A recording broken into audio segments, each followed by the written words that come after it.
చేరి వచ్చిన సహోదరి సహోదరులకు క్రీస్తు నామాన వందనాలు సమర్పించుకుంటూ ఉన్నా. ఈరోజు మనం దేవుడు ఉన్నాడా అనేటువంటి ఆ ప్రశ్నను గురించి మనం ఆలోచన చేద్దాం. ఎందుకనంటే మానవుడు మొదటి నుంచి కూడా ఆ ప్రశ్నకి సమాధానం దొరక్క సందిగ్ధంలో ఉన్నాడు. ఉదాహరణకి కొంతమంది ఏమో దేవుడు ఉన్నాడు అని చెప్తున్నారు, కొంతమంది ఏమో దేవుడు లేడు అని మాట్లాడుతూ ఉన్నారు. మనం ఆలోచిస్తే మనం నివాసం ఉంటున్న ఈ భూమి, మనకు కనిపిస్తున్నటువంటి ఆకాశము, అంతరిక్షంలో ఉన్నటువంటి నక్షత్రాలు, వీటిలన్నింటినీ మనం చూస్తే ఇవి ఖచ్చితంగా ఎవరో ఒకరు దీనిని సృజించి ఉండాలి. సృష్టి ఉన్నప్పుడు సృష్టికర్త ఉంటాడు అని మనకు ఆలోచనకి వస్తుంది. అలా ఆలోచించినప్పుడు ఖచ్చితంగా దేవుడు ఉన్నాడు. ఈ భూమిని, ఆకాశాన్ని, అంతరిక్షంలోని నక్షత్రాలను, పాలపుంతలను, వీటన్నిటిని కలుగు చేసిన వ్యక్తి ఒక ఆయన ఉన్నాడు. ఆయన్ని మనం దేవుడు అంటున్నాం. ఆ దేవుడు గురించి బైబిల్ గ్రంథం ఏం చెప్తుందో ఒకటి చూద్దాం. బైబిల్ దీన్ని అవును దేవుడు ఉన్నాడు, ఆయనే వీటిని సృజించాడు అని గ్రంథం మనకు చెప్తా ఉంది. ఆదికాండం 1వ అధ్యాయం 1వ వచనంలో ఆదియందు దేవుడు భూమి ఆకాశములను సృజించెను అంటూ. కీర్తనల గ్రంథము 19వ అధ్యాయము 1-2 వచనాలు ఏం మాట్లాడుతూ ఉన్నాయంటే, ఆకాశములు దేవుని మహిమను వివరించుచున్నవి, అంతరిక్షము ఆయన చేతి పనిని ప్రచురపరచుచున్నది. అంటే దేవుడే ఈ భూమి ఆకాశములను సృజించాడని, అంతరిక్షం కూడా ఆయన చేతి పని అని ఈ లేఖన భాగం మనకు వివరిస్తోంది. వీటిని చూడడం ద్వారా దేవుడు ఉన్నాడని, ఆయన ఈ భూమిని, ఆకాశాన్ని, అంతరిక్షంలోని నక్షత్ర సమూహాలని ఆయనే సృజించాడు అని మనకి ఇది ఒక రుజువుగా ఉంది. దేవుడు ఉన్నాడు అనడానికి రెండవ రుజువు ఏమిటంటే మన చుట్టూ ఉన్న ప్రకృతి. ఈ ప్రకృతిని చూసినప్పుడు మనకి ఈ ప్రకృతిని సృజించినటువంటి ఓ సృష్టికర్త ఉన్నాడు అని మనకు ఖచ్చితంగా ఆలోచన చేస్తే మనకు అర్థమయ్యేటువంటి విషయం. దానిని గ్రంథంలో కనుక మనం ఆలోచించగలిగితే రోమా పత్రిక 1వ అధ్యాయం 20వ వచనం దాన్ని బలపరుస్తూ ఉంది. ఒకసారి చదువుదాం. ఆయన అదృశ్య లక్షణములు అనగా ఆయన నిత్య శక్తియు దేవత్వమును జగదుత్పత్తి మొదలుకొని సృజింపబడిన వస్తువులను ఆలోచించుట వలన తేటపడుచున్నవి. అంటే సృజించబడిన వస్తువులను ఆలోచించుట వలన మనకేం అర్థమవుతుందంటే దేవుడు ఉన్నాడు. ఈ సృష్టి ఉంది అంటే సృష్టికర్త ఉన్నాడు, ఆ సృష్టికర్తే దేవుడు. కనుక రెండవ రుజువుగా మనకి ఈ సృష్టి మొత్తాన్ని చూస్తే దేవుడు ఉన్నాడు అని రుజువు పడుతోంది. ఆయన గ్రంథంలో మనం ఎవరమో గత వీడియోలో మనం ఆలోచన చేశాం. దేవుడు ఉన్నాడు అనడానికి మరొక రుజువు ఏమిటంటే మన చుట్టూ ఉన్నటువంటి జంతుజాలాలు, అంటే జంతువులు, ఈ చెట్లు, వీటినన్నింటినీ దాన్ని మనం పరిశీలన చేస్తే దేవుడు ఉన్నాడు అని మనకు బోధపడుతుంది. ఉదాహరణకి జంతువులు ఉన్నాయి. అడవిలో ఉన్న జంతువులకి ఆహారాన్ని దేవుడు సమకూరుస్తాడు అని మన గ్రంథం చెప్తాం. సింహాలకి ఆహారం సమకూరుస్తాడు, కాకులకి కూడా ఆహారాన్ని ఆయనే సమకూరుస్తూ ఉన్నాడు. అంటే ఈ సృష్టిలోని జంతు జాలాలన్నీ ఎలా బ్రతకాలో, ఎలా మనుగడ సాగించాలో ఒక ఏర్పాటు చేయబడి ఉంది. ఆ ఏర్పాటు అన్నిటినీ మనం గమనిస్తే దేవుడు ఉన్నాడు అని ఇది మరొక రుజువుగా ఉంటుంది. గ్రంథాన్ని ఒకసారి పరిశీలన చేద్దాం. దేవుడు ఈ సృష్టిలోని సమస్తానికి ఆహారాన్ని సిద్ధపరిచాడు.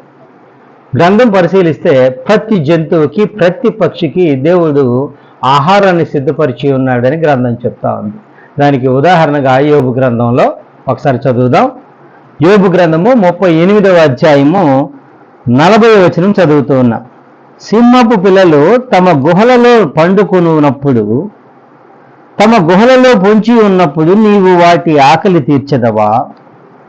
తిండి లేక తిరుగులాడుచు కాకి పిల్లలు దేవునికి మొరపెట్టినప్పుడు కాకికి ఆహారము సిద్ధపరచువాడెవడు? ఇలా జంతువులకి, పక్షులకి అన్నిటికీ కూడా ఆహారాన్ని సిద్ధపరచువాడు దేవుడు. అంటే ఈ భూమి మీద ఉన్నటువంటి జంతువులను, వృక్షాలను ఆయన సృజించి అవి మనుగడలో ఉండడానికి తగిన ఏర్పాట్లు చేసిన వాడు దేవుడు అని మనకి లేఖనాలు చెప్తూ ఉన్నాయి. 104వ కీర్తన 10-11 వచనాలు కూడా దీన్నే బలపరుస్తూ ఉన్నాయి. ఒకసారి చదువుదాం.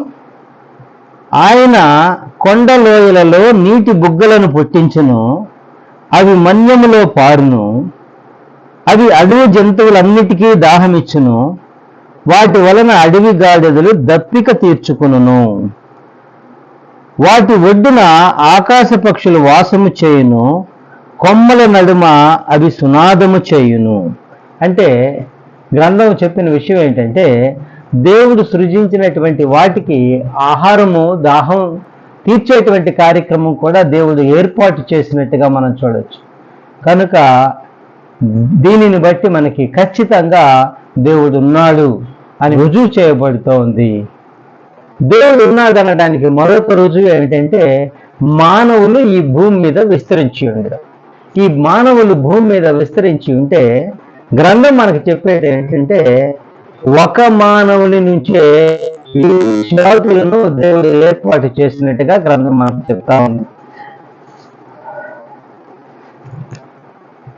గ్రంథంలో ఒక కణం నుంచే మానవుడు జన్మించిన విధానాన్ని మనకు తెలియజేస్తూ ఉంది.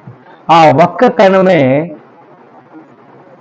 వెళ్ళి తల్లి గర్భంలో పిండంగా మారి ఆ పిండం ఒక మానవ రూపు దాల్చడాన్ని గ్రంథం చాలా చక్కగా మనకు వివరించింది. వీటినన్నిటినీ కనుక మనం పరిశీలన చేస్తే దేవుడున్నాడు, ఆయన వల్ల ఇవన్నీ సాధ్యమవుతూ ఉన్నాయి అని మనకి రూఢిగా అర్థమయ్యేటువంటి విషయం. కీర్తన గ్రంథము 139వ అధ్యాయం 16వ వచనం ఏం చెప్తుందంటే, నేను పిండమునై ఉండగా నీ కన్నులు నన్ను చూచెను.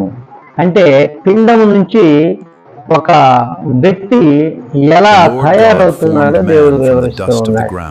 గ్రంథంగా మనం పరిశీలన చేస్తే ఆ పిండం నుంచి మానవుడిగా తయారైన విధానాన్ని కూడా ఆయన వివరించాడు.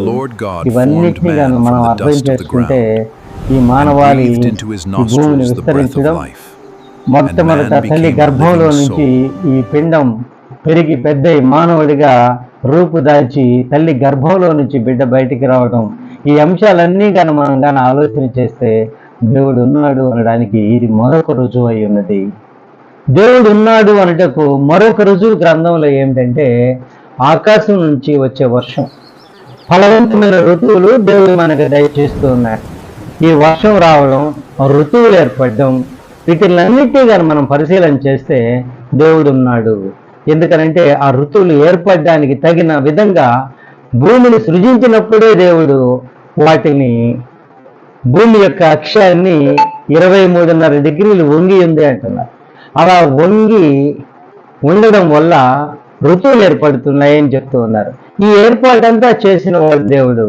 కనుక ఆకాశం నుంచి మనకి వర్షం అయితేనేమి, ఫలవంతమైన ఋతువులు రావడానికి తగిన ఏర్పాట్లు చేసిన వాడు దేవుడు. కనుక దేవుడు ఉన్నాడు అనడానికి ఈ వర్షము మరియు ఋతువులు ఒక గొప్ప రుజువై ఉన్నది. ఇప్పటి వరకు మనం చూసిన ఈ రుజువులన్నిటినీ మనం ఆలోచన చేస్తే దేవుడు ఉన్నాడు. ఆయన ఈ సృష్టిని, అంటే ఈ మానవుల్ని, వృక్షాలను, జంతువులను, ఆకాశము, సముద్రాలను, అలా అంతరిక్షంలోని నక్షత్రాలను, వీటిలన్నిటినీ సృజించి మానవుడు బ్రతకడానికి వీలుగా ఈ భూమి మీద వాతావరణాన్ని ఏర్పాటు చేశాడు. వీటిని బట్టే మనం అందరం బ్రతుకుతూ ఉన్నాం. ఉదాహరణకి వర్షం అయితేనేమి, అలాగనే ఋతువులను ఏర్పాటు చేశాడు. అన్నింటిని బట్టి మనకు అర్థమవుతున్న విషయం ఏంటంటే దేవుడు ఉన్నాడు, ఆయన ద్వారానే సమస్తము సాధ్యమవుతోంది అన్న సంగతిని మనం మన చుట్టూ ఉన్నటువంటి ప్రకృతిని చూసాం. అవును అని కూడా దేవుని గ్రంథమైనటువంటి బైబిల్ దానిని బలపరుస్తూ ఉంది. ఆ బలపరుస్తూ ఉన్నటువంటి వచనాలను కూడా మనం చదువుకున్నాం. కాబట్టి మనం చివరిగా దేవుడు ఉన్నాడు అని మనం అర్థం చేసుకోగలం. ఈ యొక్క వీడియోని చూస్తున్న మీకు అందరికి కూడా దేవుని నామంలో వందనాలు తెలియజేస్తున్నా. ఇలాంటి వీడియోలు అందరికీ చేరాలి అంటే మీరు ఖచ్చితంగా దీన్ని సబ్స్క్రైబ్ చేసుకోవాలి. అలాగే ఎక్కువ మందికి షేర్ చేయడం ద్వారా ఈ వాక్యం అందరికీ వెళ్తుంది. ఆ వాక్య పరిచర్యలో నాతో పాటు మీరు కూడా పాలువారయ్యేటువంటి అవకాశం ఉందని ప్రేమపూర్వకంగా మనవి చేస్తున్నా. అందరికీ వందనాలు.